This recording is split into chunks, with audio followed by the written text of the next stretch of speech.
ابا خدا کے لیے ایسا مت کریں، ابا آپ ہماری بات کا یقین کریں، ہم نے کچھ بھی نہیں کیا۔ میری بیٹی میرے قدموں میں بیٹھی میری منتیں کر رہی تھی۔ میں نے اسے ٹھوکر مار کر پیچھے کیا اور اس کو بالوں سے پکڑ کر اسے تھپڑ مارتے ہوئے کہا، تمہاری سب سے بڑی غلطی یہ ہے کہ تم نے ایک نامحرم کے ساتھ چکر چلایا اور اس نامحرم کے ساتھ گھومی پھری اور اس کے ساتھ وقت گزارا۔ اب مجھے کیا پتا کہ تم لوگ کس حد تک جا چکے ہو۔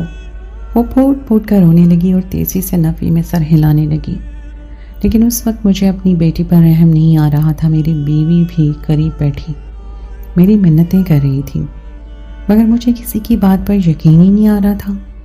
مجھ پر شیطان سوار ہو گیا تھا۔ میں بس کسی طرح سے اپنی بیٹی کو سزا دینا چاہتا تھا۔ میں نے چند لوگوں کو اپنی بیٹی کے عاشق کے پیچھے بھی لگا دیا تھا اور مجھے یقین تھا کہ شام تک ہی اس کا عاشق برآمد ہو جائے گا۔ میرے پورے محلے والوں کو ویسے بھی میری بیٹی کے کرتوتوں کے بارے میں پتہ چل ہی گیا تھا۔ اسی وجہ سے مجھے اپنی عزت بے عزتی کا کوئی بھی خوف نہیں بچا تھا۔ میں جانتا تھا میری عزت ایک بار چلی گئی ہے، اسے میں لوٹا تو سکتا نہیں تھا، لیکن جس نے میری عزت پر قدم رکھا تھا اور جس نے میری عزت کو بری طرح سے کچلا تھا، کم از کم ان لوگوں کو میں سزا دے ہی سکتا تھا۔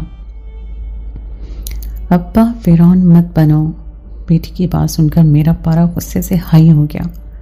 اس سے پہلے کہ میں اس کا کام تمام کر دیتا، میری بیوی جلدی سے آگے بڑھی اور میرے سینے پہ ہاتھ رکھ کے مجھے پیچھے کیا۔ کیا ہو گیا ہے آپ کو؟ کچھ تو خدا کا خوف کریں۔ ارے وہ آپ کی بیٹی ہے، آپ کا خون ہے، آپ کے جگر کا ٹکڑا ہے، آپ کیسے اس کے ساتھ ایسا سلوک کر سکتے ہیں؟ ارے آپ تو اسے اپنا مان کہتے تھے اور آپ اس پر بہت یقین رکھتے تھے۔ آپ کا تو یہ ماننا تھا کہ اگر زندگی میں کبھی ایسا وقت آیا کہ پوری دنیا ایک سائڈ پر ہو گئی اور دوسری سائڈ پر میری بیٹی ہوئی تو میں اپنی بیٹی کی بات پر یقین کروں گا۔ زوجہ کی بات سن کر چند لمحوں کے لیے تو میں خاموش ہو گیا، لیکن کل کے وقت کے آج جب دوبارہ میری نظروں کے سامنے گھومے تو میرا غصہ دوبارہ سے تازہ ہو گیا۔ میں نے اپنا سر دونوں ہاتھوں میں گرا دیا اور سمجھ ہی نہیں آ رہا تھا کہ میں کیا کروں۔ میری بیٹی نے کوئی معمولی حرکت نہیں کی تھی، بلکہ اس نے بہت بڑا گناہ کیا تھا اور اس گناہ کے لیے میں اسے کبھی بھی معاف نہیں کر سکتا تھا۔ شام تک اس کا عاشق بھی برآمد ہو گیا اور میرے قدموں میں گر گیا اور میری منتیں کرتے ہوئے کہنے لگا، انکل ہم دونوں کی بات پر یقین کریں، ہم دونوں نے کچھ بھی غلط نہیں کیا۔ میں نے اسے پاؤں سے ٹھوکر ماری۔ بیٹا جو کچھ میں اپنی آنکھوں سے دیکھ چکا ہوں اس کے بعد تم اسی طرح کی بات کرتے اچھے نہیں لگتے، اور کوئی بھی غیرت مند باپ یہ سب دیکھ لے اس کے بعد اپنی بیٹی کو یوں کھلے عام نہیں چھوڑتا۔ سزا تو تم دونوں کو مل کر ہی رہے گی۔ ایسا نہ ہو کہ ہمیں سزا دینے کے چکر میں آپ خود ہی کسی بڑی مشکل میں پھنس جائیں۔ اس لڑکے نے بہت ہی عجیب انداز میں کہا تھا۔ ایک لمحے کے لیے میں اس لڑکے کی آنکھوں میں دیکھا، میرا دل کانپ اٹھا۔ اس لڑکے کی آنکھوں میں نہ جانے کیا تھا، میں اندازہ نہیں لگا پا رہا تھا، مگر مجھ سے زیادہ دیر تک اس کی آنکھوں میں دیکھا بھی نہیں جا رہا تھا۔ رات کے وقت میرا دوست میرے پاس آیا اور مجھے کہنے لگا، تم نے بیٹی کے معاملے کے بارے میں کیا سوچا ہے؟ اگر تم نے اسے سزا نہ دی تو پورا معاشرہ تم پر تھو تھو کرے گا۔ ویسے بھی اگر حکومت کو اس بارے میں پتہ چل گیا تو حکومت بھی تمہاری بیٹی کو سزا دے گی۔ وہ سزا بہت بری ہوگی، بہتر یہ ہے کہ تم ہی اس کے لیے کوئی سزا تجویز کر لو۔ دوست میرا ٹھیک کہہ رہا تھا۔ میں نے اسے کہا، ٹھیک نہیں کیا اس نے، میں ان دونوں کو ہی زندہ ضبط قبرستان میں دفن کر دوں۔ اس نے اپنے دل پہ ہاتھ رکھا اور مجھے کہنے لگا، یہ کس طرح کی باتیں کر رہے ہو؟ کیسے اپنی بیٹی کے ساتھ ایسا سلوک کر سکتے ہو؟ اگر تم میری ماننے کے لیے تیار ہو جاؤ تو میں تمہیں یہی کہوں گا کہ تم اس کی شادی کر دو اور اسے خود سے بہت دور کر دو۔ یہی اس کے لیے سب سے بڑی سزا ہے کہ وہ اپنی محبت سے جدا ہو جائے گی۔ میں نے انتہائی غصے سے اس کی طرف دیکھا۔ میں نے اسے کہا کہ تم اس کے لیے سزا تجویز کر رہے ہو یا اس کے لیے ایک اچھی زندگی کا بندوبست کر رہے ہو؟ اس وقت میں یہ بھلا بیٹھا تھا کہ جس عورت کا ذکر ہو رہا ہے وہ عورت کوئی اور نہیں بلکہ میری اپنی بیٹی ہے۔ میں نے اسے کہا کہ اب میں نے فیصلہ کر لیا ہے، میں ان دونوں کو زندہ جنت البقیع میں دفن کروں گا۔ یہ کہہ کر میں اٹھ کر اپنے کمرے میں چلا گیا اور یہ ان کے لیے بھی اشارہ تھا کہ وہ اب اپنے گھر واپس جائے۔ میں غصے کا بہت تیز تھا اور میرے غصے سے سب لوگ بہت زیادہ خوفزدہ ہوتے تھے. کوئی بھی مجھ سے بحث نہیں کرنا چاہتا تھا، یہاں تک کہ میرے اپنے قریبی بھی غصے کے وقت میرے قریب نہیں آتے تھے. کیا حالات ہیں وہاں پر، کتنے لوگ موجود ہیں. میں نے علی کو کال کی. دراصل علی میرا بھانجا تھا، اسی کو ہی میں نے جنت البقیع بھیجا ہوا تھا تاکہ وہ زمین وغیرہ دیکھ سکے جہاں پر میں نے اپنی بیٹی اور اس کے عاشق کو دفنانا تھا. مجھے اس کی کوئی آواز سنائی دی تو میں پریشان ہو گیا. میں نے اسے کہا کہ اب مجھے کوئی بری خبر نہ سنانا، کیونکہ میں نے یہ فیصلہ کر لیا ہے کہ آج اور اسی وقت ہی میں اپنی بیٹی اور اس کے عاشق کو زمین کے اندر دفن کروں گا تاکہ وہ سب لوگوں کے لیے عبرت کا نشان بن جائیں. ماموں کہیں ایسا نہ ہو کہ آپ عبرت کا نشان بن جائیں. بھانجی کی بات سن کے میں حیران رہ گیا. میں نے اسے پوچھا کہ اب اس بات کا کیا مطلب ہے. وہ مجھے کہنے لگا ماموں مجھے معاف کر دیجیے گا، لیکن میں اتنا بڑا گناہ نہیں کر سکتا. میں ان بے قصور لوگوں کے لیے یہ زمین نہیں کھود سکتا کیونکہ یہ زمین کچھ بھی قبول نہیں کر رہی. یہ کہہ کر اس نے کال کاٹ دی. میں نے اس کا نمبر دوبارہ سے ملایا لیکن وہ میری کال نہیں اٹھا رہا تھا. میں نے اس کی ماں کو کال کی اور اسے کہا کہ جب بھی تمہارا بیٹا گھر آئے تو اسے میرے پاس بھیج دینا. تقریباً 3 گھنٹوں کے بعد وہ میرے سامنے بیٹھا ہوا تھا. اس کی آنکھوں سے تیزی سے آنسو بہہ رہے تھے. اس نے اپنا سر جھکایا ہوا تھا. میں نے پہلی بار اس مرد کے بچے کو روتے ہوئے دیکھا تھا. اس کے آنسو مجھے بہت تکلیف پہنچا رہے تھے. خدا ہی جانتا تھا کہ اس کے ساتھ کیا ہوا ہے. میں نے اسے کہا برخوردار رونا بند کرو اور مجھے ساری بات بتاؤ. تم نے وہ زمین کھودنے سے انکار کیوں کر دیا؟ اس نے اپنا چہرہ اٹھایا. اس کے چہرے پہ اس وقت تکلیف کے آثار تھے. اس نے میرے سامنے ہاتھ جوڑے اور مجھے کہا خدا کے لیے مجھ سے اس بارے میں کسی بھی قسم کی کوئی بات نہ کریں. میں صرف آپ کو یہ بتانا چاہتا ہوں کہ آپ کی بیٹی بے قصور ہے. آپ کی بیٹی کا کوئی قصور نہیں ہے. اگر آپ نے اس کے ساتھ اتنا بڑا ظلم کیا تو شاید آپ خود بھی غرق ہو جائیں گے. اس کی بات سن کر میں اپنی جگہ پر اٹھ کھڑا ہوا. مجھے بالکل بھی امید نہیں تھی کہ وہ میرے لیے اتنے سخت الفاظ کا استعمال کرے گا. میں نے اسے کہا کہ مجھے صاف صاف بتاؤ، اگر تم مجھے کچھ بھی نہیں بتا سکتے تو یہاں سے دفع ہو جاؤ، لیکن اس طرح کی باتیں نہ کرو. ماموں میں آپ کو صاف صاف بتا رہا ہوں آپ کی بیٹی بے قصور ہے. تمہارے پاس اس کا کیا ثبوت ہے؟ وہ چند لمحوں تک میرے چہرے کی طرف دیکھتا رہا، پھر کہنے لگا اس کا ثبوت تو وہاں پر جا کر آپ کو مل جائے گا، مگر میری ایک بات یاد رکھیے گا، اگر آپ نے اپنی بیٹی کے ساتھ یہ زیادتی کرنے کی کوشش کی تو آپ بھی نہیں بچ پائیں گے. یہ کہہ کر وہ وہاں سے اٹھ کر چلا گیا. مجھے اچھی طرح سے اندازہ تھا یہ میرے ساتھ ڈرامے لگا رہا ہے، کیونکہ میں جانتا تھا یہ میری بیٹی کو بہت پسند کرتا ہے اور میری بیٹی سے شادی کرنا چاہتا تھا. ایک وقت ایسا تھا جب یہ میری بہت منتیں کرتا تھا، لیکن اس کے گھر کے حالات خراب تھے اور اس کا باپ بھی ایک غریب شخص تھا. اسی وجہ سے ہی میں نے اپنی بیٹی کا رشتہ اس کے ساتھ طے نہیں کیا. میرے سر میں شدید درد ہو رہا تھا. میں اپنے کمرے میں آرام کرنے کے لیے گیا. میرا مقصد صرف آنکھیں بند کر کے لیٹنا تھا، لیکن تھوڑی دیر کے بعد میں گہری نیند میں چلا گیا. میں نے بہت ہی عجیب و غریب خواب دیکھا. میں نے دیکھا کہ ایک بہت بڑا کالے رنگ کا کوئی فرشتہ تھا جس کے بڑے بڑے پر تھے. میں جب بھی آگے بڑھنے کی کوشش کرتا وہ جلدی سے میرے سامنے آ کر کھڑا ہو جاتا. وہ مجھے آگے نہیں بڑھنے دے رہا تھا اور میرے وجود کو ایک جھٹکا لگا اور میں جلدی سے اپنے بستر پر اٹھ بیٹھا. میرا پورا جسم اس وقت پسینے میں شرابور تھا. قریب ہی میری بیوی پریشان حالت میں بیٹھی ہوئی تھی. وہ مجھے کہنے لگی کیا ہو گیا ہے؟ کیا آپ نے کوئی ڈراؤنا خواب دیکھ لیا ہے؟ بیوی کی بات سن کر میں نے اسے کہا کہ جلدی سے میرے لیے پانی کا گلاس لے کر آؤ. اس فرشتے کا چہرہ بار بار میری نظروں کے سامنے گھوم رہا تھا. میرا دل اس وقت کسی سوکھے پتے کی طرح لرز رہا تھا. میں نے اپنی دوست کو کال کی اور اسے کہا کہ میرے بھانجے نے تو زمین کھودنے سے انکار کر دیا ہے. تم کسی اور لڑکے کو بھیج دو تاکہ وہ جا کر حالات کا جائزہ لے لیں. اس نے کہا بھائی میں تو تم سے معافی چاہتا ہوں، میں اتنا بڑا گناہ نہیں کر سکتا اور نہ ہی اس معاملے میں تمہارا ساتھ دے سکتا ہوں. اگر تم نے اتنی ہمت ہے تو تم خود ہی یہ سب کچھ کر لو. اس نے صاف الفاظ میں مجھے انکار کر دیا اور پھر کال کاٹ دی. نہ جانے میرے دل میں کیا آیا، میں اپنی بیٹی کے کمرے میں چلا گیا. میری بیٹی سر جھکا کر بیٹھی ہوئی تھی. میں نے اس کے بالوں سے پکڑ کر اس کا چہرہ اٹھایا. اس کی آنکھوں سے تیزی سے آنسو بہہ رہے تھے. اس نے مجھے کہا کہ ابا جان، آپ ابھی بھی وقت ہے، سنبھل جائیں. آپ میرے ساتھ اتنی بڑی زیادتی کر رہے ہیں، کہیں ایسا نہ ہو کہ آپ ساری عمر پچھتاتے رہیں. میں کسی کے ساتھ بھی کسی قسم کی زیادتی نہیں کر رہا، اگر صرف اور صرف اپنی عزت کو بچا رہا ہوں. میں ساری دنیا کو یہ بتانا چاہتا ہوں کہ کوئی بے غیرت انسان نہیں ہوں میں، بلکہ ایک غیرت مند باپ ہوں. اگر اس دوران آپ کے ساتھ کسی قسم کا حادثہ ہو گیا تو آپ کیا کریں گے؟ میری بیٹی نے اپنی آنکھوں میں دیکھتے ہوئے کہا. اس کی بات سن کر ایک لمحے کے لیے میں گڑبڑا گیا. میں نے اسے کہا کہ تم کس بارے میں بات کر رہی ہو؟ مجھے کچھ بھی نہیں پتا ہے. ابا، آپ بہت اچھی طرح سے جانتے ہیں. یہ کہہ کر وہ خاموش ہو گئی. اس نے اپنا سر دوبارہ سے جھکا لیا اور میں کمرے سے باہر نکل آیا. میرا رخ جنت البقیع کی طرف تھا. مجھے ابھی تک وہ زمین نہیں ملی تھی جس میں میں ان دونوں کو دفن کرتا. جب میں قبرستان کے اندر داخل ہوا تو ایک لمحے کے لیے میرا وجود کانپ اٹھا. خوف میرے پورے وجود پر طاری ہو گیا تھا اور میں یہاں پر پہلے بھی آ چکا تھا، لیکن پہلے کبھی بھی میری حالت ایسی بری نہیں ہوئی تھی.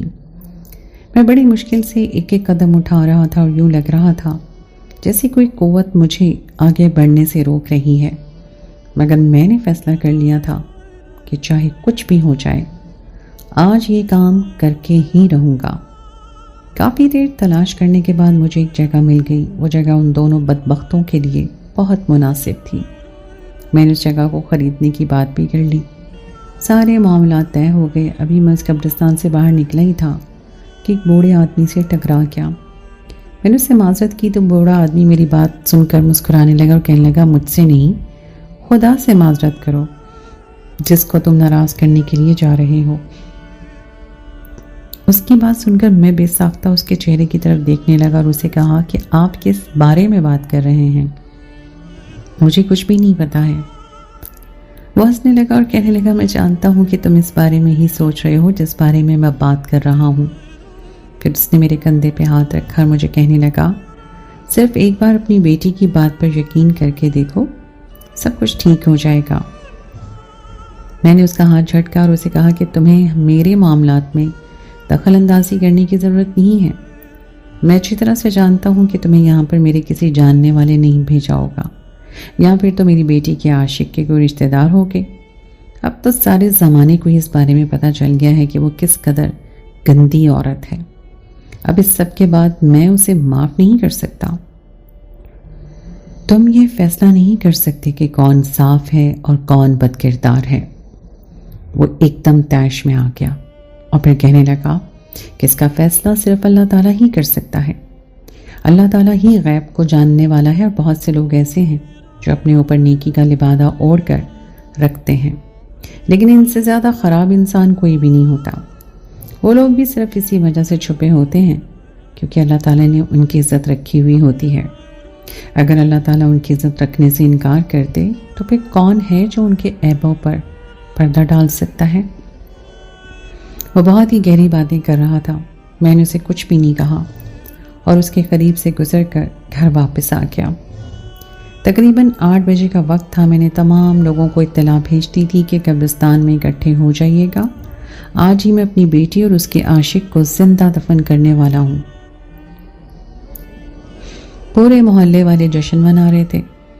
یوں لگ رہا تھا جیسے انہیں میری یہ بات سن کر بہت خوشی محسوس ہو رہی ہو. دراصل میں جس علاقے میں رہتا تھا اس علاقے کے لوگ بہت زیادہ شدت پسند تھے، اور اپنی بیٹیوں کے سلسلے میں تو وہ کسی طرح کی کوئی کوتاہی برداشت ہی نہیں کر سکتے تھے.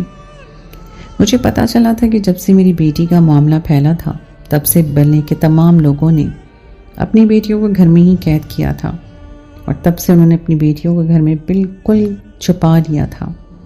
ان کی بیٹیوں کو کہیں بھی آنے جانے کی اجازت نہیں تھی، یہاں تک کہ وہ اپنی بیٹیوں کو ڈرائیور کے ساتھ بھی نہیں بھیجتے تھے. میری بیوی ہر روز میرے سامنے اپنا ماتھا پیٹتی تھی اور مجھے کہتی تھی کہ آپ نے سب لوگوں کی زندگی کو جہنم بنا دیا ہے.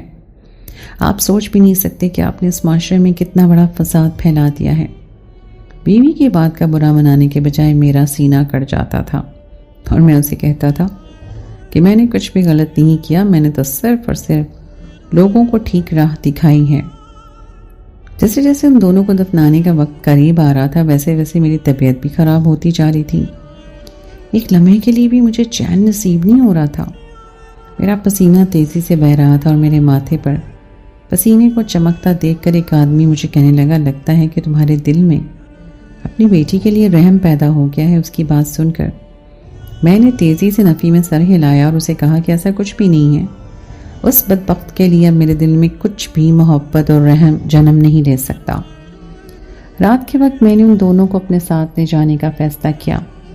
میں نے جب اپنے ایک دوست سے بات کی تو اس کی بات سن کر چند لمحوں کے لیے تو میں حیران ہی رہ گیا۔ اس نے مجھے کہا کہ جنت البقیع بند ہے اور وہاں پر کوئی بھی نہیں جا سکتا۔ میں نے اسے حیرت سے پوچھا کہ یہ کیسے ہو سکتا ہے، پہلے تو کبھی ایسا نہیں ہوا۔ یار مجھے خود اس بارے میں نہیں پتا، میں خود بہت زیادہ پریشان ہوں، لیکن تم ٹینشن نہ لو، کل ہی سب کچھ نارمل ہو جائے گا، کل ہم اپنا کام مکمل کر لیں گے۔ دراصل یہ میرا وہی دوست تھا جس نے مجھے سب سے زیادہ شے دی ہوئی تھی اور اس کے کہنے پر ہی میں سب کچھ کر رہا تھا۔ میں اپنے گھر میں ہی بیٹھ گیا اور اپنے آنے والے وقت کے بارے میں سوچنے لگا۔ نہ جانے میرے نصیب ہمیں کیا لکھا ہوا تھا۔ گزرے دنوں میں جتنے بھی واقعات ہوئے تھے میں ان تمام واقعات کو بھی سوچ رہا تھا۔ وہ تمام واقعات نظر انداز کرنے کے قابل نہیں تھے۔ کبھی کبھار تو میرے دل میں یہ خیال آ ہی جاتا تھا کہ کہیں ایسا نہ ہو میں اپنی بیٹی کے ساتھ یہ سب کچھ کر کے بہت بڑی زیادتی کر رہا ہوں۔ لیکن جب لوگوں کی باتیں یاد آتی تھی تو یہ خیال بھی ذہن سے خود بخود غائب ہو جاتا تھا۔ شیطان دوبارہ سے میرے اوپر حاوی ہو جاتا تھا اور ہمیشہ کی طرح میں اپنے ضمیر کو سلا دیتا تھا۔ تقریباً رات 2 بجے کا وقت تھا۔ نیند میری آنکھوں سے کوسوں دور تھی اور ایک لمحے کے لیے بھی چین نصیب نہیں ہو رہا تھا۔ اپنے بستر سے اٹھا اور تیزی سے کمرے سے باہر نکل گیا۔ ایک نظر آسمان پر ڈالی تو دل کانپ اٹھا۔ میں کوئی بہت نیک انسان نہیں تھا، لیکن اس کے باوجود بھی بنیادی احکامات کی پیروی کرتا تھا۔ اس بوڑھے شخص کی باتیں بار بار میرے کانوں میں گونج رہی تھیں کہ اپنی بیٹی کی بات سن کر دیکھ لو، ہو سکتا ہے کہ تمہاری غلط فہمی دور ہو جائے اور ہو سکتا ہے کہ تم اللہ تعالیٰ کے عذاب سے بچ جاؤ۔ اس کی باتوں کو اس وقت تو میں نے نظر انداز کر دیا تھا، لیکن اب اس کی باتیں مجھے اپنے دل پر گھستی ہوئی محسوس ہو رہی تھی۔ میں نے اپنے آپ سے سوال کیا کہ میں واقعی اپنی بیٹی کے ساتھ زیادتی کرنے جا رہا ہوں؟ کہیں اندر سے آواز آئی، بالکل، بات تو تم اپنی بیٹی کے ساتھ زیادتی کر رہے ہو۔ کم از کم تمہیں اپنی بیٹی کی بات تو ایک بار سنی لینی چاہیے تھی اور ایک بار اسے پوچھ لینا چاہیے تھا، لیکن میں نے نہ تو اس کی کوئی بات سنی اور نہ ہی اسے کچھ پوچھا۔ میں نے صرف اور صرف اس ویڈیو پر یقین کر لیا۔ میں نے اپنے ساتھ دونوں ہاتھوں میں گرا لیا اور زور زور سے چلانے لگا۔ میری چلانے کی آواز سن کر میری بیوی جلدی سے بھاگتی ہوئی باہر آئی۔ اس نے مجھے اپنے گلے سے لگایا اور مجھے کہنے لگی، میں جانتی ہوں آپ اس وقت خدا کے لیے خاموش ہو جاؤ، اب میں نے کسی کی بات نہیں سننی، میں نے جو فیصلہ کر لیا ہے اب میں اسی پر عمل کروں گا۔ وہ پوری رات میں نے جاگتے ہوئے گزاری اور پوری رات ہی میں باہر لان میں ٹہلتا رہا۔ جیسے صبح ہوئی میں نے اپنی بیٹی اور اس کے عاشق کو گاڑی میں بٹھایا اور پھر دونوں قبرستان میں لے کر ان کو پہنچ گیا۔ میری بیٹی کے چہرے پہ اس وقت مسکراہٹ پھیلی ہوئی تھی اور وہ بہت ہی مطمئن نظر آ رہی تھی۔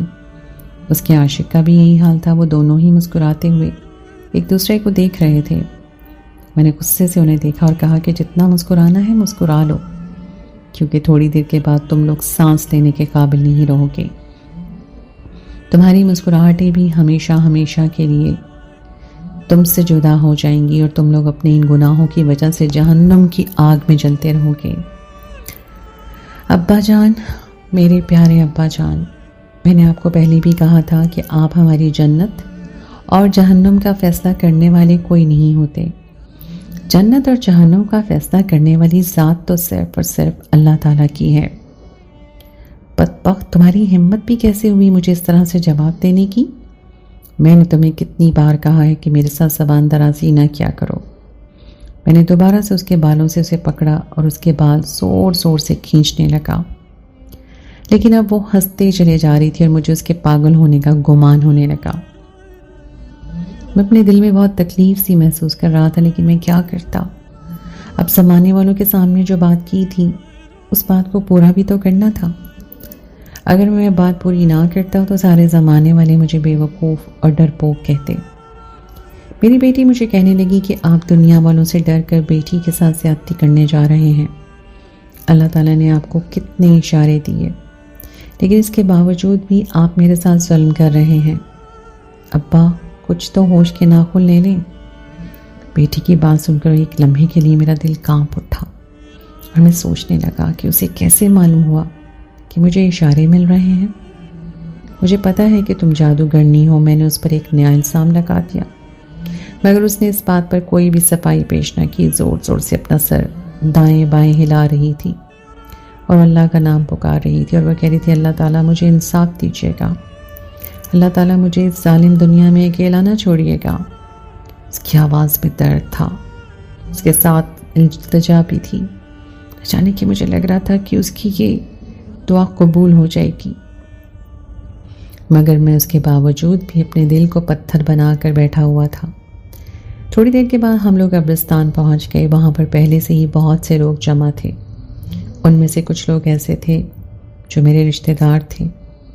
مجھے دیکھ کے مسکرانے لگے۔ وہ سارے لوگ تیزی سے میرے پاس آئے اور مجھے گلے سے لگاتے ہوئے کہنے لگے بھائی یار، تم نے واقعی بہت بڑا کام کیا ہے، تمہاری وجہ سے ہماری بھی ہمتیں بلند ہو گئی ہیں، ہم بھی اپنی بیٹیوں کو اسی طرح سے سزا دیں گے۔ ایک لمحے کے لیے تو میرا دل تیزی سے دھڑکا، میں ایسا تو نہیں تھا، سب لڑکیوں کی زندگی اجیرن بنا رہا ہوں۔ مگر دوسرے ہی لمحے میں مسکرانے لگا۔ میں نے انہیں کہا یہ سب تو کرنا میرا فرض تھا، اب میں ان دونوں کو یوں کھلے عام تو نہیں چھوڑ سکتا تھا۔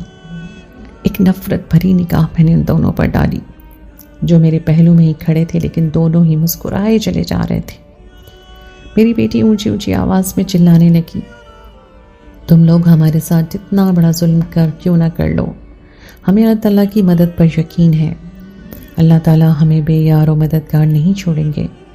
اللہ تعالیٰ کو پتہ ہے کہ ہم نے کسی قسم کا گناہ نہیں کیا، نہ ہی ہم نے کسی قسم کی کوئی زیادتی کی ہے۔ اس کے لہجے میں یقین موجود تھا اور سب لوگ یکدم خاموش ہو گئے، اور پھر اس کے اس انداز پر ہنستے ہوئے مجھے کہنے لگتا ہے کہ تمہاری بیٹی پاگل ہو گئی ہے۔ یہ تو تھوڑی دیر بعد ہی پتہ چلے گا کہ کون پاگل ہو گیا ہے، کون اپنے ہوش کھو بیٹھا ہے، میری بیٹی نے اونچا چلاتے ہوئے کہا۔ پھر وہ میری طرف دیکھتے ہوئے کہنے لگی ابا اس زمین کے پاس لے کر چلیے جس زمین میں آپ نے ہم دونوں کو دفن کرنا ہے۔ وہاں کا گورکن یہ سمجھ رہا تھا کہ میں کسی مردے کو دفن کرنے کے لیے آیا ہوں، لیکن جب اس نے دو زندہ لوگوں کو دیکھا تو وہ بے چین ہو گیا اور مجھے کہنے لگا یہ آپ کیا کر رہے ہیں؟ میں نے اسے کہا کہ تم بیچ میں بولنے کی ضرورت نہیں ہے، میں صرف اور صرف ان دونوں کو سزا دے رہا ہوں، ان دونوں نے بد کرداری کی ہے۔ وہ کہنے لگا کہ آپ کو حکومت کو اس بارے میں بتانا چاہیے تھا، حکومت ہی اس چیز کی سزا دیتی ہے، میں اس لڑکی کا باپ ہوں اور یہ فیصلہ میں بھی کر سکتا ہوں، ان کا انجام کیا ہونا چاہیے۔ میں نے اسے خاموش رہنے کا اشارہ کیا، پھر ایک نظر اس سے کھودی ہوئی قبروں میں ڈالی جس میں تھوڑی دیر پہلے ہی دونوں دفن ہونے جا رہے تھے۔ میری بیٹی کا معصوم چہرہ میری نظروں کے سامنے گھومنے لگا۔ میری بیٹی مجھ سے بہت محبت کرتی تھی، زندگی کے ہر معاملے میں اس نے میرا ساتھ دیا تھا۔ ہم پر ایک وقت ایسا آیا تھا جب میں بالکل ناکارہ ہو گیا تھا اور میرا بہت بری طرح سے ایکسیڈنٹ ہوا تھا۔ میرا کاروبار چلانے والا کوئی بھی نہیں تھا، میں اپنے بھائیوں کو بہت اچھی طرح سے جانتا تھا، وہ بہت ہی لالچی لوگ تھے، میں ان پر بھروسہ نہیں کر سکتا تھا، لیکن خود بھی روز روز جا کر آفس میں اپنے کاروبار میں پتہ لگانا بھی میرے لیے بہت مشکل تھا۔ میرا کوئی بیٹا بھی نہیں تھا جو اس وقت میرا سہارا بنتا۔ ایک دن میری بیٹی میرے پاس آئی، سر جھکا کر بیٹھ گئی۔ مجھے پتہ چل گیا تھا کہ مجھ سے کوئی بات کرنا چاہ رہی ہے، لیکن کہتے ہوئے ہچکچا رہی ہے۔ میں نے اپنی بیٹی کو کہا کہ تمہارے دل میں جو کچھ بھی ہے تو مجھے کہہ دو، اور خوفزدہ ہونے کی بالکل بھی ضرورت نہیں ہے۔ اس نے مجھے کہا ابا اگر آپ مجھے اجازت دیں تو میں آپ کی جگہ کاروبار سنبھالنا چاہتی ہوں۔ بیٹی کی بات سن کر چند لمحوں کے لیے میں بالکل خاموش ہو گیا۔ دراصل ہمارے خاندان کی عورتیں گھر سے باہر نہیں نکلتی تھیں، بلکہ وہ ساری زندگی گھر کے اندر ہی گزار دیتی تھی، اور پردے کے معاملے میں عورتوں پر بہت زیادہ سختی کی جاتی تھی۔ میں اسے انکار ہی کرنے لگا تھا کہ وہ تیزی سے میرے پاس آئی، میرا ہاتھ پکڑتے ہوئے کہنے لگی ابا جان اس بار مجھے انکار نہ کیجیے گا، میں آپ سے وعدہ کرتی ہوں کہ میں آپ کو کبھی بھی مایوس نہیں کروں گی اور نہ ہی کبھی آپ کا سر جھکاؤں گی۔ میں نے کل چچا جان کو باتیں کرتے ہوئے سنا تھا، وہ اپنے بیٹے کو کہہ رہے تھے کہ بہت ہی جلد وہ تو ہمارے کاروبار پہ قبضہ کر لیں گے۔ انہوں نے تو مینیجر سے بھی بات کر رکھی ہے، وہ اس سے بھی وعدہ کر چکے ہیں کہ اگر اس نے ہمارے کاروبار کو تباہ کرنے میں ان کی مدد کی تو وہ اسے اس کا حصہ دیں گے۔ اس وقت میری بیٹی کی عمر 21 سال تھی، میں شش و پنج میں مبتلا ہو گیا۔ کافی دیر سوچنے کے بعد میں نے اپنی بیٹی کو اپنے کاروبار سنبھالنے کی اجازت دے دی۔ وہ روز میرے پاس آتی، مجھ سے کاروبار کے بارے میں بات چیت کرتی، تب مجھے اندازہ ہوا تھا کہ میری بیٹی بہت ہی ذہین لڑکی ہے۔ اس بارے میں سارے زمانے نے ہی بہت باتیں بنائی، لیکن میں نے سب کی باتوں کو نظر انداز کیا۔ میری بیوی میری ذہنی حالت کا بہت خیال رکھتی تھی۔ ایسے لوگ جو مجھے تکلیف دینے کے لیے آتے تھے وہ انہیں میرے پاس جانے کی اجازت ہی نہیں دیتی تھی اور انہیں دروازے سے ہی واپس لوٹا دیتی تھی۔ آہستہ آہستہ میرا کاروبار آسمان کی بلندیوں کو چھونے لگا اور پھر تھوڑے عرصے کے بعد 2-3 اور کمپنیاں میں نے بنا لی، لیکن یہ کمپنیاں میری بیٹی نے ہی بنائی تھیں۔ کافی ٹائم گزر گیا، اب میں بھی بالکل ٹھیک ہو گیا۔ جب میں پہلی بار آفس گیا تو لوگوں کے منہ سے مجھے بہت ہی عجیب و غریب باتیں سننے کو ملی۔ وہ تمام باتیں سن کر ایک لمحے کے لیے تو میرا دل بہت بری طرح سے کانپ گیا۔ ایک لڑکا بات کر رہا تھا کہ میری بیٹی کل رات ہی ایک ڈیلر کے ساتھ گئی تھی، اس نے وہ رات اس ڈیلر کے ساتھ ہی گزاری ہے، پتہ نہیں ان دونوں کے درمیان کیا کچھ ہوا ہوگا۔ اس لڑکے کی بات سن کر میں اپنے غصے پر قابو نہیں رکھ پایا۔ میں تیزی سے اس کے پاس گیا اور اس کا گریبان پکڑ لیا۔ اسے اندازہ ہی نہیں تھا کہ میں شیربانوں کا باپ ہوں۔ وہ مجھ سے معافی مانگنے لگا اور کہنے لگا مجھ سے غلطی ہو گئی ہے، مجھے معاف کر دیں۔ میں نے اسے کمپنی سے باہر نکال دیا۔ جب میں اپنے آفس میں گیا تو دیکھا میری بیٹی ایک سٹائل سے آفس میں بیٹھی ہوئی تھی۔ اس کا لباس، اس کا طور طریقہ سب کچھ بدلا ہوا تھا۔ مجھے دیکھ کر وہ جلدی سے اپنی جگہ پر کھڑی ہو گئی۔ پہلے تو حیرانگی سے کافی دیر اسے میں دیکھتا رہا۔ وہ مجھ سے نظریں چرانے لگی اور پھر میرے پاس آ کر کہنے لگی، ابا جان میں آپ کو سب کچھ بتاتی ہوں۔ میں نے ہاتھ اٹھا کر اسے خاموش رہنے کا اشارہ کیا اور اسے کہا کہ میں نے اب تمہاری کوئی بھی بات نہیں سننی۔ پہلے مجھے بتاؤ کہ تم نے کس کی اجازت سے یہ اتنا بےہودہ لباس پہنا ہوا ہے؟ میں جو سوچ رہا تھا کہ وہ عبایا پہن کر آفس میں بیٹھتی ہوگی اور اسے آج تک کسی نے بھی نہیں دیکھا ہوگا، یہ صرف اور صرف میرا وہم نکلا۔ وہ بہت بدل گئی تھی۔ اس نے مجھے کہا کہ آج اس کی ایک بہت بڑی کمپنی کے ساتھ میٹنگ تھی اور ان کے سامنے وہ عبایا پہن کر ہی جا سکتی تھی۔ اگر وہ عبایا پہن کر جاتی تو شاید ان کی ڈیل کینسل ہو جاتی۔ اس نے میرا ہاتھ پکڑ لیا اور مجھے سمجھاتے ہوئے کہنے لگی، ابا وہ ایک امریکن کمپنی ہے اور ان کے بھی کچھ طور طریقے ہیں۔ اگر ہم نے ان کے ساتھ ڈیل کرنی ہے تو ہمیں بھی ان کے طور طریقے ماننے ہوں گے۔ میں آپ کو یقین سے کہتی ہوں کہ ایک بار اگر ہماری ان کے ساتھ ڈیل پکی ہو گئی تو ہم عیش کریں گے۔ میں نے اپنا ہاتھ جھٹکا اور اسے دور رہنے کا اشارہ کیا اور اس کے ساتھ ہی میں نے اسے فیصلہ سنا دیا کہ آج کے بعد تم گھر سے باہر نہیں نکلو گی۔ آج کے بعد تمہارا اس کمپنی سے کوئی تعلق نہیں ہے۔ وہ تڑپ اٹھی، کہنے لگی، آپ میرے ساتھ اس طرح کا سلوک کیسے کر سکتے ہیں؟ میں نے اپنی زندگی کے 4 سال اس کمپنی کو دیے ہیں۔ میں نے اس کمپنی کو چلانے کے لیے اتنی زیادہ محنت کی ہے۔ اب جب میں کامیابی کی بلندیوں پر پہنچ رہی ہوں تو آپ میرے ساتھ اتنی بڑی زیادتی نہیں کر سکتے۔ میں نے یہ کمپنی تمہارے حوالے کی تھی، اب میں یہی کمپنی تم سے لے رہا ہوں۔ چلو اب جلدی سے گھر واپس جاؤ، لیکن گھر جانے سے پہلے عبایا پہن کر ضرور جانا، جس طرح سے تم پہلے پہن کر آتی تھی اور میری نظروں میں دھول جھونکتی تھی۔ مجھے وہ دن یاد آ رہے تھے جب میری بیٹی گھر واپس آتی تھی تو وہ عبایا پہنے ہوئے ہوتی تھی۔ میں یہی سوچ کر خوش ہو جاتا تھا کہ میری بیٹی نے اپنے طور طریقے نہیں چھوڑے، بلکہ میں نہیں جانتا تھا کہ وہ مجھے اتنا بڑا دھوکہ دے رہی ہے۔ 3 دن پہلے کی بات ہے جب میری بیوی میرے پاس آئی۔ میری بات سنیں، آپ اپنی بیٹی کے ساتھ اتنی بڑی زیادتی کر رہے ہیں۔ میں نے غصے سے اس کی طرف دیکھا اور اسے کہا، اگر تم اپنی بیٹی کی صفائی پیش کرنے کے لیے آئی ہو تو میں تمہیں کسی بھی قسم کی بات کا جواب نہیں سنوں گا۔ وہ مجھے کہنے لگی کہ آپ ایک بار میری بات پہ یقین کر کے تو دیکھیں، آپ کی بیٹی نے کسی بھی قسم کی بدکاری نہیں کی، بلکہ اس کی محبت تو بہت پاکیزہ ہے۔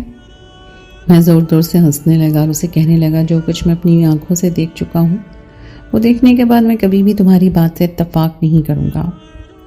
میں نے اپنی بیوی کو اپنے پاس بٹھایا اور پھر اس کے سامنے ایک ویڈیو چلا دی۔ جیسے جیسے ویڈیو چلتی گئی میری بیوی کی آنکھوں سے تیزی سے آنسو بہنے لگے۔ وہ زور زور سے نفی میں سر ہلا رہی تھی اور مجھے کہہ رہی تھی نہیں نہیں، یہ میری بیٹی نہیں ہو سکتی۔ میں نے اسے کہا کہ تم نے خود ہی اس کمرے کے اندر اسے داخل ہوتے ہوئے دیکھا ہے اور ابھی تم خود ہی دیکھ رہی ہو کہ یہ تمہاری بیٹی ہی ہے۔ میں کہتی ہوں یہ ویڈیو جھوٹ ہے۔ بس کر دو زوجہ، بس کر دو۔ میں بھی ایک لمحے عرصے سے اس بات پہ یقین نہیں کر رہا تھا، لیکن پھر جب میں نے ایک دن جا کر اس ویڈیو کو چیک کروایا تو مجھے پتا چلا کہ یہ اصلی ویڈیو ہے، کچھ بھی اس میں ایڈٹ نہیں کیا گیا، جو کچھ بھی ہے سب کچھ حقیقت میں ہو چکا ہے۔ وہ غصے سے کہنے لگی کہ آپ اپنی بیٹی کو نہیں جانتے وہ کس قدر نیک اور پاکیزہ عورت ہے۔ ارے رات کے وقت اکثر ہی وہ میری آنکھ کھلتی ہے تو میں دیکھتی ہوں کہ وہ تہجد میں رو رہی ہوتی ہے۔ اس کے علاوہ 5 وقت کی نماز پڑھتی ہے، اور جہاں تک پردے کا سوال ہے تو آپ جانتے ہیں کہ وہ پردہ بھی کرتی ہے۔ اگر آپ کمپنی کا واقعہ لے کر یہ بات کہہ رہے ہیں تو میں آپ کو بتا دیتی ہوں کہ بعض اوقات ایسا ہوتا ہے کہ انسان کو کاروبار کے سلسلے میں اپنی عادتوں کو تبدیل کرنا ہی پڑتا ہے۔ اس دن اس نے صرف پہلی بار عبایا اتارا تھا اور اس بارے میں بھی اس نے مجھے ہی بتایا تھا۔ آپ نہیں جانتے کہ وہ گھر واپس آنے کے بعد کتنا زیادہ روئی تھی اور کافی دیر تک جائے نماز پر بیٹھی اپنے رب سے معافی مانگتی رہی تھی۔ آپ کیسے سوچ سکتے ہیں کہ اس قدر پاکیزہ لڑکی یہ سب کچھ کر سکتی ہے؟ بیوی کی بات سن کر ایک لمحے کے لیے میں خاموش ہو گیا، اور واقعی میری بیٹی دن کی بہت بڑی پیروکار تھی۔ وہ ہر وہ کام کرتی تھی جس سے اللہ تعالیٰ کو خوشی ہو۔ میں نے اسے کہا کہ جو شخص جیسا نظر آتا ہے ویسا ہوتا نہیں ہے۔ ہماری بیٹی یہ سب کچھ ہمارے سامنے کرتی رہی، لیکن اندر ہی اندر وہ گناہوں میں بھی ملوث رہی۔ ہفتہ پہلے ہی مجھے اس بارے میں پتہ چلا ہے کہ میری بیٹی ایک لڑکے سے بہت زیادہ محبت کرتی ہے۔ میں نے اس لڑکے کے بارے میں پتہ لگانے کی کوشش کی تو مجھے اپنے ایک دوست سے اس بارے میں پتہ چلا کہ وہ ایک امریکن ہے لیکن وہ مسلمان ہے۔ میری بیٹی کا اس کے ساتھ اس وقت سے چکر چل رہا تھا جب وہ پہلی بار میری کمپنی میں گئی تھی، اور میرے دوست نے مجھے یہ بھی کہا کہ وہ روز رات کو وہاں سے نکل جاتی تھی، اور ایک بار میں نے اس کا پیچھا کیا تو وہ اسی امریکن کے ساتھ تھی اور اس کے فلیٹ میں داخل ہو رہی تھی۔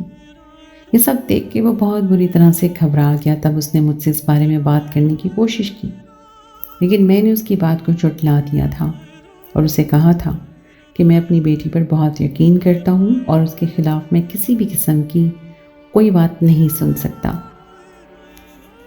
دراصل یہ میرے بچپن کا دوست تھا۔ اس نے ہر اچھے برے وقت میں میرا ساتھ دیا تھا، مگر اس کے باوجود بھی اس وقت میں نے اس کی بات پر یقین نہیں کیا تھا، بلکہ اپنی بیٹی کو ہی سچا مانا تھا۔ ایک دن رات کے وقت اچانک ہی میری آنکھ کھل گئی۔ مجھے باتیں کرنے کی آواز سنائی دی، اور جب میں لان میں گیا تو دیکھا میری بیٹی کسی سے محبت کا اظہار کر رہی تھی۔ پھر تھوڑی دیر کے بعد وہ اسے کہنے لگی کہ میں کل تم سے ملنے کے لیے ضرور آؤں گی۔ اپنی بیٹی کی بات سن کر پہلے تو میں حیران ہوا، پھر میرا خون غصے سے کھولنے لگا۔ میں سوچ بھی نہیں سکتا تھا کہ میری آنکھوں میں وہ دھول جھونک کر وہاں جا سکتی ہے۔ تب میں نے اسے احساس نہیں ہونے دیا کہ میں نے اس کی بات سن لی ہے، اور خاموشی سے اپنے کمرے میں چلا گیا۔ اب میرا مقصد اگلے ہی دن اپنی بیٹی کا پیچھا کرنا تھا۔ اگلے دن جب میں اپنی بیٹی کے پیچھے گیا تو وہ ایک ہوٹل میں داخل ہو گئی۔ میں بھی تیزی سے اسی ہوٹل میں گیا، لیکن وہاں کے لوگوں نے مجھے کسی بھی قسم کی انفارمیشن دینے سے انکار کر دیا۔ میں نے وہاں پر موجود ایک لڑکے کو پیسے دیے اور اسے اپنی بیٹی کا حلیہ بتایا۔ وہ مسکراتے ہوئے کہنے لگا وہ جانتا ہوں کہ وہ بیٹی کس کمرے میں موجود ہے۔ اس نے مجھے تسلی دی اور کہا شام تک آپ کے پاس اس کمرے کی ویڈیو پہنچ جائے گی۔ میں گھر آ گیا اور بے صبری سے انتظار کرنے لگا۔ میں یہی دعا کر رہا تھا کہ جیسا میں سوچ رہا ہوں ویسا کچھ بھی نہ ہو۔ شام کے وقت اچانک ہی میرے موبائل پر ایک ویڈیو آئی۔ جب میں نے اس ویڈیو کو کھول کر دیکھا تو مجھے لگا کہ میرے قدموں کے نیچے سے زمین نکل گئی ہے۔ میری بیٹی اس وقت ایک بہت بری حالت میں موجود تھی۔ صرف یہ نہیں، تھوڑے ہی دنوں کے بعد وہ ویڈیو محلے کے سب لوگوں کے موبائل میں موجود تھی۔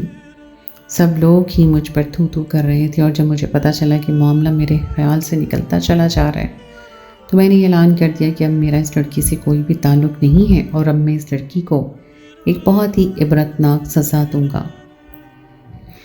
محلے کے سب مردوں نے میری حوصلہ افزائی کی اور کہا کہ غیرت کا تقاضا بھی یہی ہے کہ تم اپنی بیٹی کو اس کے گناہوں کی سزا دو۔ جب میری بیٹی کو اس بارے میں پتہ چلا تو وہ پھوٹ پھوٹ کر رونے لگی اور مجھے کہنے لگی کہ ایسا کچھ بھی نہیں ہے، آپ کو غلط فہمی ہوئی ہے، وہ ویڈیو جھوٹی ہے۔ میں نے اپنے ایک دوست پر اعتماد کیا اور اسے کہا کہ مجھے اس ویڈیو کے بارے میں پتہ لگوا کر دو۔ اس نے مجھے کہا یہ ویڈیو سچی ہے، اس میں کسی بھی قسم کا کوئی جھوٹ نہیں ہے، یہ ویڈیو اوریجنل ہے اور کوئی بھی ایڈیٹنگ نہیں کی گئی۔ پھر کیا تھا، میں اس کے بعد فیصلہ کر چکا تھا کہ اب صرف اور صرف سزا دی جائے گی اور اب ان دونوں پر ہی رحم نہیں کیا جائے گا۔ اس لڑکے کو میں تلاش کر رہا تھا جس کو میں نے اپنی بیٹی کے ساتھ پکڑا تھا، اور تھوڑے ہی دنوں کی تلاش کے بعد مجھے وہ لڑکا بھی مل گیا۔ میں نے ان دونوں مختلف کمروں میں ان کو بند کیا ہوا تھا، اور جب میں نے ان دونوں کے پاس جانا وہ مجھے دیکھ کر ہنسنے لگتے تھے، یوں لگتا تھا جیسے وہ میرا مذاق بنا رہے ہوں۔ یہ سب دیکھ کر میرا خون غصے سے کھولنے لگتا تھا۔ اس لڑکے کو بھی مار مار کر میں نے بہت زیادہ زخمی کر دیا تھا، اور اپنی بیٹی کا بھی میں نے کوئی حال نہیں چھوڑا تھا۔ وہ لڑکا مجھے صرف ایک ہی بات کہتا تھا کہ زمانے والوں کی باتوں سے ڈر کر اوپر والے کو ناراض کرنے جا رہے ہو۔ میں انتہائی نفرت سے اس کے چہرے کی طرف دیکھتا اور اسے کہتا کہ جو کچھ میں دیکھ چکا ہوں اس کے بعد میں تم پر یقین نہیں کر سکتا، اور تم ویسے بھی ایک بد کردار انسان ہو۔ لیکن نہ جانے کیوں میں اپنی بیٹی کو کبھی بھی اس کے منہ پر بد کردار نہیں کہہ پایا تھا۔ جب بھی میں نے اسے بد کردار کہنے کی کوشش کرتا تو میری زبان بند ہو جاتی اور یہ الفاظ میری زبان سے ادا ہی نہیں ہوتے تھے۔ جب میں نے اپنی بیوی کے سامنے اس بات کا اظہار کیا تو میری بیوی مجھے کہنے لگی صاف ظاہر ہے آپ کو یقین ہے کہ آپ کی بیٹی گندی نہیں ہے، آپ صرف اور صرف دنیا والوں سے ڈر کر اسے سزا دینے جا رہے ہیں۔ اس بات کو میں بھی تسلیم کر چکا تھا، لیکن اب میں اس بات سے پیچھے نہیں ہٹ سکتا تھا۔ اپنی بیٹی کو میں نے ایک قبر کے اندر رکھا اور اس کے ساتھ ہی اس کے عاشق کو بھی قبر کے اندر رکھا۔ ان دونوں نے آنکھیں بند کر لی اور ان کے چہرے پر ابھی بھی مسکراہٹ تھی۔ وہ مجھے کہنے لگی ابا جان دیکھیے گا دودھ کا دودھ اور پانی کا پانی ہو جائے گا۔ میں نے اس پر مٹی ڈالنی شروع کی۔ اس سے پہلے کہ میں اس کے چہرے پہ مٹی ڈالتا اچانک ہی تیز بارش شروع ہو گئی۔ اتنی تیز بارش کہ ایک لمحے میں ہی سارے لوگ بھیگنے لگے اور ان کے وجود پر جو مٹی پڑی ہوئی تھی وہ مٹی بھی ہٹ گئی تھی۔ یہ دیکھ کر میں پریشان ہو گیا۔ جیسے جیسے وہ مٹی ہٹی بارش بھی رک گئی، ساری مٹی گیلی ہو گئی تھی، اور میرا دوست تیزی سے آگے بڑھا اور مجھے کہنے لگا ارے کیچڑ میں ہی ان دونوں کو دفن کر دو، بس کسی طرح سے ان دونوں کا کام تمام کرو۔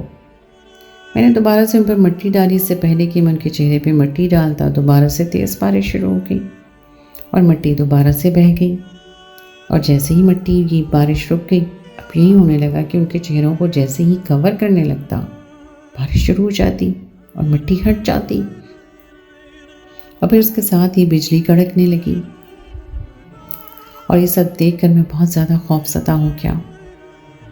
میری بیٹی اونچی اونچی آواز میں اپنے رب کو پکارنے لگی اور کہنے لگی یا اللہ مجھے رسوا نہ کرنا، یا اللہ مجھے آپ کی رحمت پر پورا یقین ہے، یا اللہ مجھے ذلت بھری موت نہ دینا۔ ایک طرف بجلی کڑک رہی تھی اور دوسری طرف میری بیٹی اپنے رب سے التجا کر رہی تھی۔ اس کے لہجے میں بہت اذیت تھی اور منت تھی۔ میں نے دوبارہ سے مٹی ڈالنے کی کوشش کی، لیکن اس بار بجلی زور سے زمین پر کڑکی، اور جس جگہ پر وہ گری تھی قریب ہی میرا دوست کھڑا تھا، اور یہ دیکھ کے وہ بہت زیادہ خوف زدہ ہوا۔ وہ تیزی سے میرے قدموں میں گر گیا، مجھ سے معافی مانگتے ہوئے کہنے لگا دوست مجھ سے بہت بڑی غلطی ہو گئی، مجھے معاف کر دو، میں نے بہت بڑا گناہ کر دیا ہے، میں نے تمہاری بیٹی پر بہتان لگایا ہے، تمہاری بیٹی بے قصور ہے اور تمہاری بیٹی نے کسی بھی قسم کا ظلم نہیں کیا اور نہ ہی اس نے بد کرداری کی ہے، میں صرف اور صرف تمہاری بیٹی سے اپنی بے عزتی کا بدلہ لینا چاہتا تھا۔ میں جانتا تھا کہ تم مجھ پر بہت بھروسہ کرتے ہو اور تم مجھ پہ ہی کام کے لیے کہو گے، اس وجہ سے میں نے اس بھروسے کا ناجائز فائدہ اٹھایا وہ ویڈیو میں انہیں خود ہی ایڈٹ کروائی تھی اور تمہاری بیٹی کو اس ہوٹل میں نے ہی بھیجا تھا۔ وہ ویڈیو بھی جھوٹی تھی، وہ لڑکا بھی جھوٹا تھا اور سب کچھ جھوٹ ہی ہے۔ میں نے تمہاری بیٹی کو کہا تھا کہ مجھے کمپنی میں ایک بڑا عہدہ دے، لیکن اس نے مجھے صاف انکار کر دیا اور مجھے کہا تھا کہ وہ تعلیم کے مطابق ہی لوگوں کو عہدہ دے گی۔ میں نے اس چیز کو اپنی بے عزتی سمجھا اور فیصلہ کیا تمہاری بیٹی کو رسوا کر دوں گا۔ اس شخص کی بات سن کر میری آنکھوں سے تیزی سے آنسو بہنے لگے۔ میں سوچ بھی نہیں سکتا تھا کہ وہ اتنا بڑا ظلم کر سکتا ہے۔ اسی وقت ہی میں نے پولیس کو کال کی اور پھر اس کو پولیس کے حوالے کر دیا۔ میں اپنی بیٹی کے قدموں میں گر گیا اور اسے پھوٹ پھوٹ کر معافی مانگنے لگا۔ میری بیٹی نے میرے دونوں ہاتھ پکڑے اور مجھے گلے سے لگاتے ہوئے کہا، ابا مجھے شرمندہ نہ کریں، میں آپ سے کبھی ناراض ہی نہیں تھی۔ میں جانتی تھی کہ جب بھی آپ کو حقیقت کے بارے میں پتہ چلے گا بہت زیادہ شرمندہ ہوں گے آپ، اور جو کچھ آپ نے دیکھا ہے اس پر اگر میں آپ کی جگہ ہوتی تو میں بھی یقین کر لیتی۔ میری بیٹی نے مجھے معاف کر دیا تھا۔ میں بہت خوش قسمت محسوس کر رہا تھا جو مجھے اتنی اچھی بیٹی ملی تھی۔ اس کے بعد میں نے وہ محلہ ہی چھوڑ دیا، میں نے وہ لوگ بھی چھوڑ دیے، کیونکہ انہی لوگوں کے بارے میں میری بربادی ایک اہم کردار ادا کر رہی تھی۔ اس کے بعد میں بہت زیادہ خوف زدہ ہو گیا تھا۔ میں زیادہ تر وقت اللہ تعالیٰ کی عبادت میں گزارنے لگا تھا۔ ہر وقت ہی میں اللہ تعالیٰ سے معافی مانگتا رہتا اور اپنی بیٹی سے بھی معافی مانگتا، لیکن میری بیٹی ہمیشہ مجھے یہی کہتی کہ آپ مجھے شرمندہ نہ کریں۔